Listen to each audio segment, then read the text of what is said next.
Ed y Lorraine Warren son un matrimonio de investigadores paranormales. Son los más reconocidos investigadores paranormales en la historia. Han investigado miles de casos involucrados con embrujamientos y posesiones. Ed Warren incluso grabó algunos de sus encuentros paranormales. En el siguiente video, Ed Warren provoca con el nombre de Jesús a la entidad de una casa embrujada. I have to provoke it into some type of outward manifestation. And that was my point in doing that. In the name of Jesus Christ, I command you to reveal your identity. La razón por la que el nombre de Jesús provoca a las entidades es porque en realidad son ángeles caídos que se rebelaron contra Dios miles de años atrás. Estos ángeles caídos ahora son llamados diablos o demonios. Los Warren investigaron muchos embrujamientos y casos de posesión. Sus investigaciones son bien conocidas e incluso inspiraron una serie de películas que generaron más de $1.000 millones. Ed Warren fue un demonólogo autodidacta y su esposa Lorraine se consideraba a sí misma una psíquica. Solían ir a casas donde se experimentaban embrujamientos con la intención de ayudarles. Durante sus investigaciones, los Warren atestiguaron experiencias muy extrañas. En algunos casos, el demonio aterrorizando la casa tenía la habilidad de manifestar materiales físicos de la nada. En varios de estos casos, llevaron los materiales para ser evaluados en laboratorio, obteniendo como resultados sangre, vómito, bilis y heces. Hace unos años estábamos en una casa donde un camarógrafo de televisión estaba siendo golpeado con canicas lanzadas contra él a través de una pared. Otras veces los demonios materializaban cosas de la nada. Si estas materializaciones eran sólidas, eran también cálidas al tacto, lo que indica algún proceso de manipulación de energía. A veces las materializaciones se desmaterializaban con la misma rapidez, otras veces se mantenían. Tengo una colección de estos elementos, como se los llama. ¿Se han analizado científicamente estos elementos o sustancias teletransportadas? Absolutamente, responde Ed. Los productos producidos con mayor frecuencia son orina, bilis, vómito, sangre o excremento. Estos descubrimientos son interesantes porque con frecuencia durante los embrujamientos los artefactos religiosos suelen empezar a sangrar y las personas equivocadamente tienden a creer que es algún tipo de señal divina, cuando es solo un demonio que les está engañando. La gente tiende a subestimar cuán estratégicos son los demonios. Esto también coincide con la Biblia, ya que los hechiceros egipcios, a través de la intercesión de demonios, tenían la habilidad de convertir el agua en sangre. Luego de intentar ayudar a las personas involucradas en los embrujamientos, los Warren solían llevarse consigo el elemento profano que había permitido al demonio ingresar a la casa. A través de los años, los Warren coleccionaron muchos elementos ocultos y terminaron poseyendo un museo embrujado en su sótano. You're in probably one of the most haunted places in the world because of the things that are in here.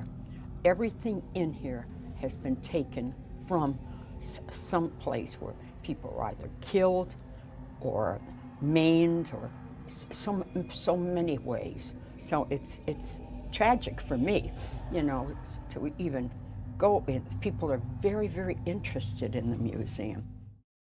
El artefacto infestado más famoso es la demoníaca muñeca Annabelle, que ha sido protagonista de muchas películas.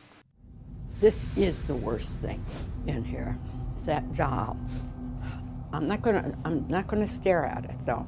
So you can take the picture, but I'm not gonna stare at it because that has done bad harm on a lot of people. You have to conjure the spirits in order to get him. You know, you're not going to get him by just walking around here. And that's the one that's sort of depicted a little bit in this movie, correct? Yes, it is. Yeah. That's the Annabelle doll. Yeah. La muñeca Annabelle fue originalmente propiedad de una enfermera de Connecticut llamada Deirdre. Ella vivía en un departamento con sus amigos Cal y Laura, quienes estaban comprometidos. La muñeca se suponía que iba a ser un regalo simple para Deirdre de su madre, pero luego la muñeca empezó a moverse de forma inexplicable. Se le encontraba en distintas posiciones de como se la había dejado. Algunas veces, cuando llegaba a casa, estaba en otra habitación. Notas extrañas empezaron a aparecer alrededor de la muñeca diciendo «ayúdanos» o «ayuda a Cal». Luego, un día, se manifestó sangre en la muñeca. Un día, Didra, Cal y Laura decidieron contactar a un medium. El medium dijo que era el espíritu de una niña de 7 años llamada Annabel, quien había muerto ahí. A través del medium, el espíritu pidió permiso para trasladarse a la muñeca de trapo. Ellos accedieron. Luego, otras cosas empezaron a suceder. Una estatua cayó inexplicablemente y Cal empezó a tener una pesadilla recurrente de la muñeca asesinándolo. Luego, de repente, Cal fue golpeado por una fuerza invisible. Estaba sangrando por el pecho y tenía 7 cortes. Luego, la herida sanó extremadamente rápido. Estaba completamente sana en un día. Los demonios tienen el poder de sanar. Muchos ocultistas y gurús orientales obtienen habilidades paranormales. Y en embrujamientos los ataques físicos suelen sanar rápidamente porque el demonio no quiere que su víctima tenga credibilidad. Los demonios son hiperinteligentes y usualmente su estrategia aparenta ser contraintuitiva, pero conforme se van desplegando los eventos, su estrategia diabólica se hará más evidente. Más tarde, Ed y Lorraine Warren se involucraron e intentaron ayudar al grupo. Les dijeron a los 3 inquilinos que la muñeca estaba embrujada por un demonio y que habían sido engañados. Ed intentó resolver el problema haciendo que vaya un episcopal a la casa para que haga algunas oraciones ahí y llevándose a la muñeca a su museo ocultista. Mientras transportaban a la muñeca fuera de la casa, su coche experimentó problemas múltiples con la dirección asistida y fallas con los frenos. En los próximos días, la muñeca algunas veces levitaba en la casa de los Warren, otras veces lo que parecía ser un gato negro se materializaba en la muñeca. La muñeca está ahora bajo llave en el Museo Ocultista de los Warren. Muchos se preguntarán, ¿por qué la muñeca no se teletransportó de vuelta a la casa? Yo creo que el demonio que embrujaba la muñeca podía haberlo hecho, pero no quiso. Las oraciones hechas por el episcopal no hubieran podido detenerlo. El demonio vio una oportunidad mayor. Se dio cuenta que al estar la muñeca en posesión de los Warren, conseguiría que Annabel sea mundialmente famosa y ocasionar que una gran cantidad de personas se interesasen en lo oculto. La muñeca es tratada como un poderoso artefacto paranormal y la gente le teme casi como la gente le temía a un ídolo, dios falso, en el Antiguo Testamento. La existencia y casi veneración de Annabel ha hecho que muchas personas tengan interés por lo oculto.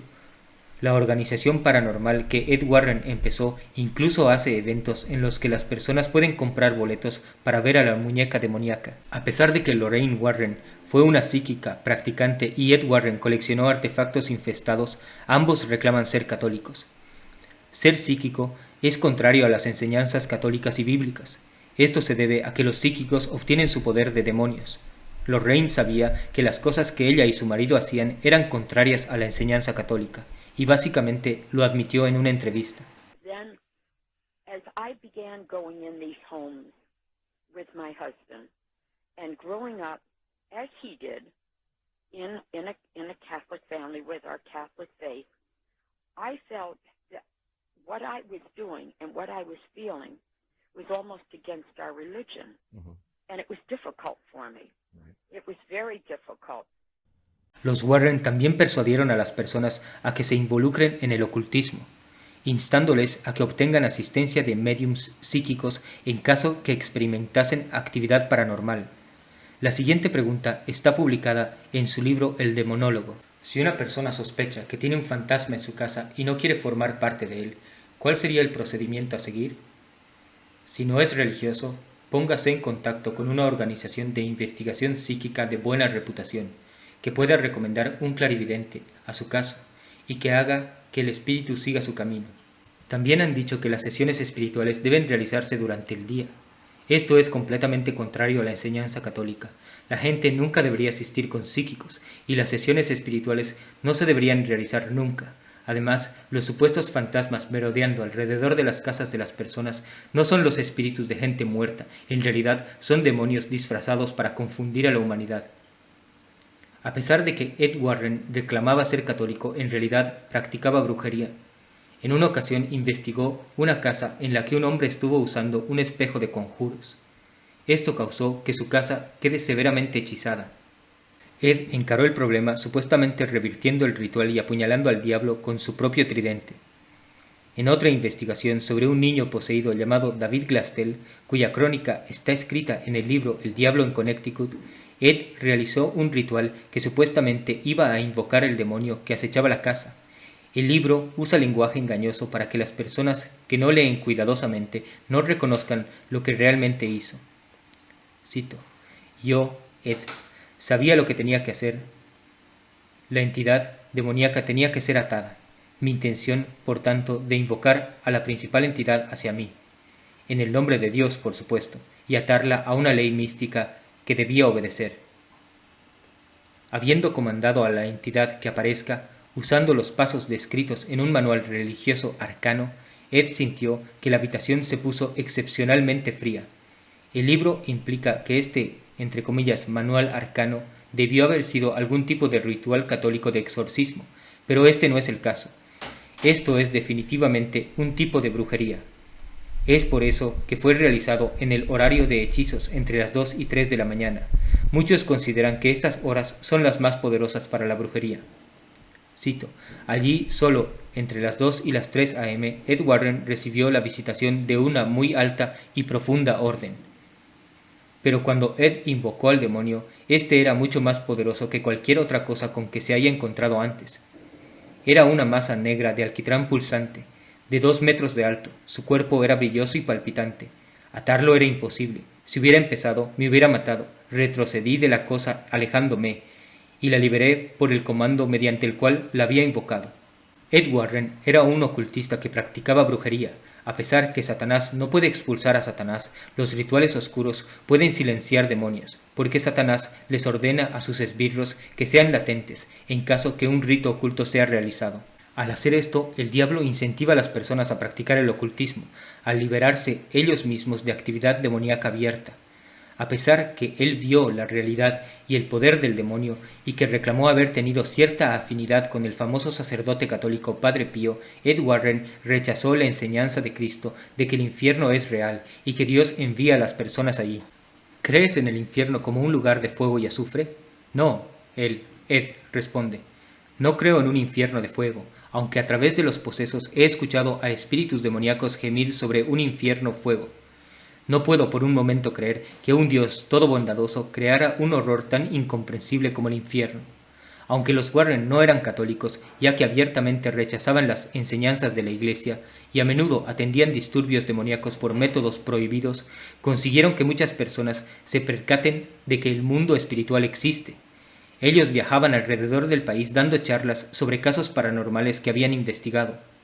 Estas charlas fueron retratadas en la película El Conjuro, una película basada en uno de los casos que investigaron los Warren. Which brings us to the 3 stages of demonic activity: infestation, oppression, and possession. Durante sus investigaciones se hizo evidente para ellos que el arma más poderoso contra los demonios era la fe tradicional católica y especialmente su rito romano de exorcismo. Los Warren estuvieron involucrados en uno de los casos más severos de posesión demoníaca jamás documentada. Este es el caso de Maurice Thériault. Maurice creció en una granja y trabajó para su padre por gran parte de su vida. De niño sufrió abusos por parte de él. Un día empezó a cantar en voz alta que prefería trabajar para el diablo que trabajar para su padre. Empezaron a ocurrir cosas extrañas. De niño solía sentir una presencia junto a él y le empezó a pedir ayuda. De repente se vio con la energía y fuerzas de un hombre adulto. Ya de adulto empezó a vivir con una mujer joven llamada Christine y empezó a experimentar más y más actividad paranormal. Su crucifijo en la pared empezó a sangrar con frecuencia. Luego terminaron y se mudó con una tía. Cuando Christine se enfermó, la gente vio lo que parecía ser Maurice que le consolaba, pero él nunca fue a visitarle. De algún modo, pareciera que Maurice estaba en 2 lugares a la vez. El demonio que estaba infestando y poseyendo a Maurice era tan poderoso que podía generar un doppelganger espiritual o copia de Maurice. El demonio estaba usando sus poderes sobrenaturales para simular temporalmente una copia de Maurice. Esta proyección demoníaca era tan convincente que las personas no podían diferenciar entre el verdadero Maurice y su copia demoníaca. He aquí un ejemplo del libro La cosecha de Satanás. Dennis continuó balanceándose y observó distraídamente a Maurice trabajando para separar una enorme llanta del tractor del borde metálico de la rueda. En ese momento el joven oyó que la puerta de la cocina se cerraba de golpe. Levantando la vista casualmente sobre su hombro izquierdo, Dennis, aterrado, por poco se cae de espaldas. Se puso de pie de un salto cuando Maurice lo rozó. Girando, Dennis vio estupefacto cómo el segundo Maurice se acercaba al primero, que todavía estaba cambiando el neumático y parecía entrar en su cuerpo. Los dos Maurices se habían convertido en uno. Luego empezó a vivir con una mujer llamada Erika. Los acontecimientos extraños continuaron. A menudo sangraba de los ojos. Una vez, mientras manejaba, entró en un trance y casi estrelló el coche directamente contra un árbol. No recordó nada de esto. Erika luego lo dejó y comenzó a vivir con una mujer llamada Nancy. Los eventos extraños continuaron. Por ejemplo, cuando Maurice se lastimaba en la granja, sanaba casi inmediatamente.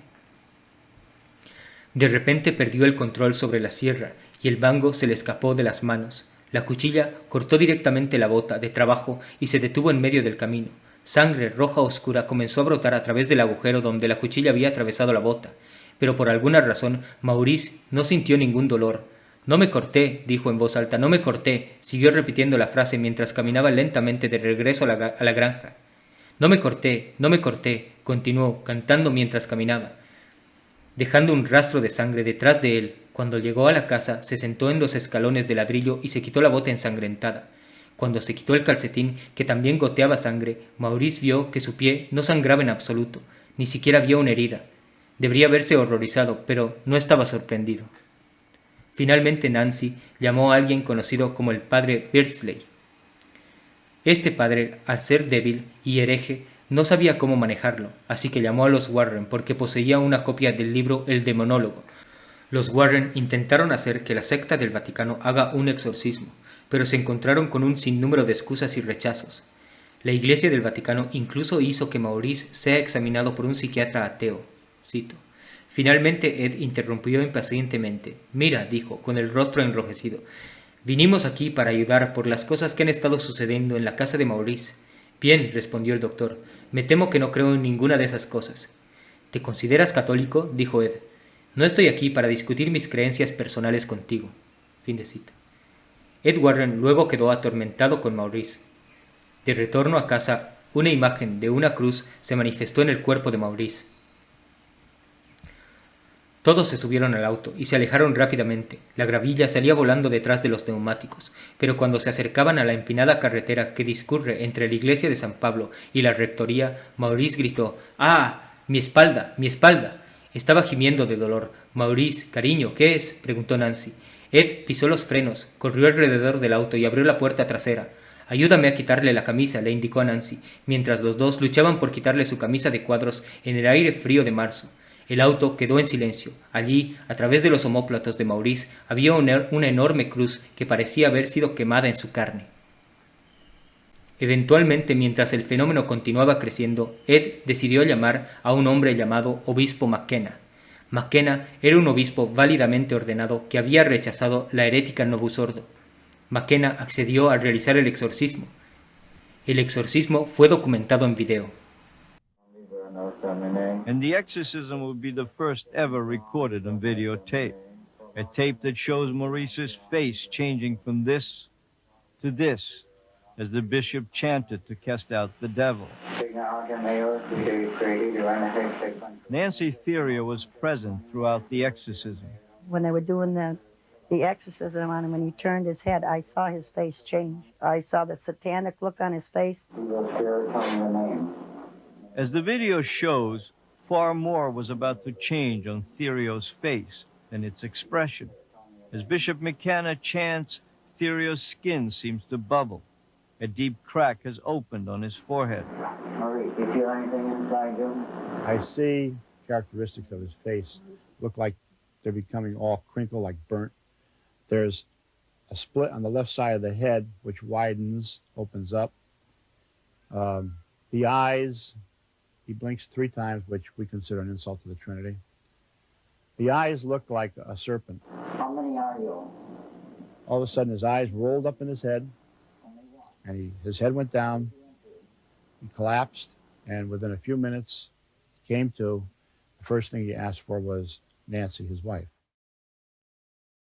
El exorcismo parece haber tenido un resultado exitoso y Maurice se sintió aliviado, pero lamentablemente McKenna era un hereje que negaba el dogma de la salvación. Él no creía que una persona necesitaba ser un católico tradicional para ir al cielo. Por lo tanto, es poco probable que le haya dicho explícitamente a Maurice que, para su salvación y protección espiritual, debía convertirse y hacerse católico tradicional. Luego del exorcismo, Maurice fue arrestado por presuntamente haber violado repetidamente a su hijastra durante algunos años. Pero su hijastra no pensaba que era realmente Maurice quien la había violado. Ella dijo que fue alguien más que lucía exactamente igual a él. Ed Warren creía que Maurice nunca había violado a su hijastra y que en realidad fue el demonio que lo poseía quien lo había hecho mientras tomaba su forma. De acuerdo a Ed Warren, no fue Maurice quien repetidas veces tuvo relaciones sexuales con su hijastra, sino más bien un incubus, un espíritu diabólico que había tomado la imagen de Maurice. Luego de 10 años pasado el exorcismo de Maurice, intentó matar a Nancy y luego se suicidó. Su historia fue brevemente mencionada en la película El Conjuro.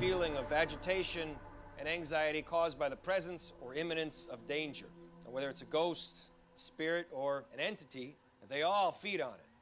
Take Maurice here. He's a French-Canadian farmer, had nothing more than a third-grade education, yet after he was possessed, spoke some of the best Latin I'd ever heard, sometimes backwards.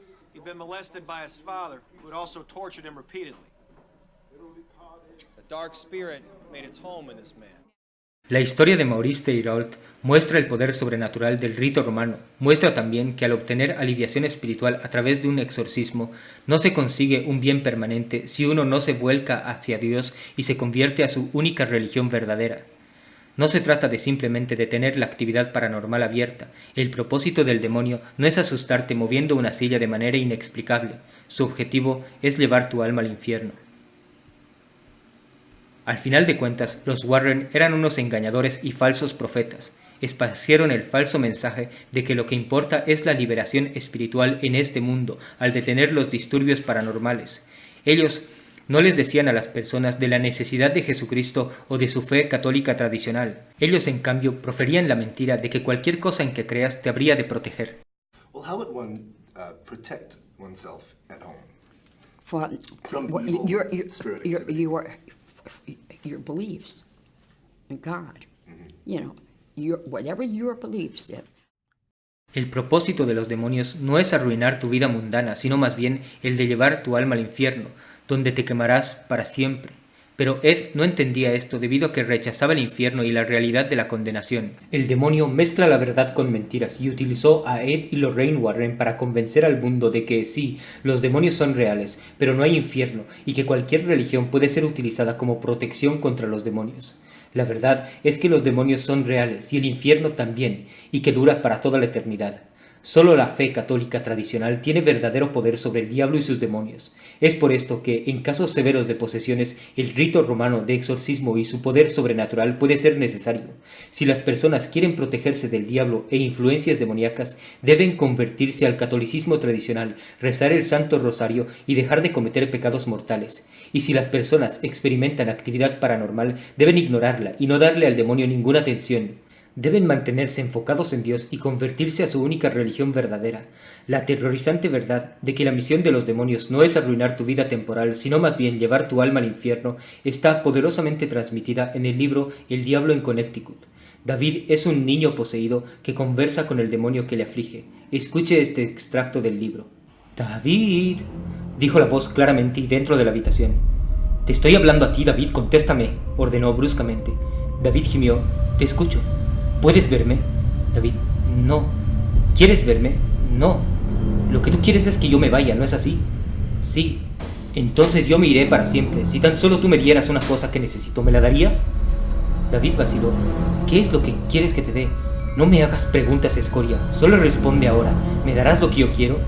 Si dices que sí, te daré siempre lo que sea que quieras y nunca más me volverás a ver. ¿Acaso eso no es justo? ¿Acaso no es lo que quieres? Sí, quiero decir, no sé qué es lo que quieres. Quiero algo que nunca utilizas, algo que ni siquiera sabes que tienes, algo que no extrañarás. Si me dices que no, nunca me iré, siempre me verás y traeré a otros conmigo, más feos de lo que jamás podrás imaginar. Te infestaremos y atormentaremos siempre. Dirás ahora que sí. Yo no sé qué es lo que quieres. Quiero tu alma.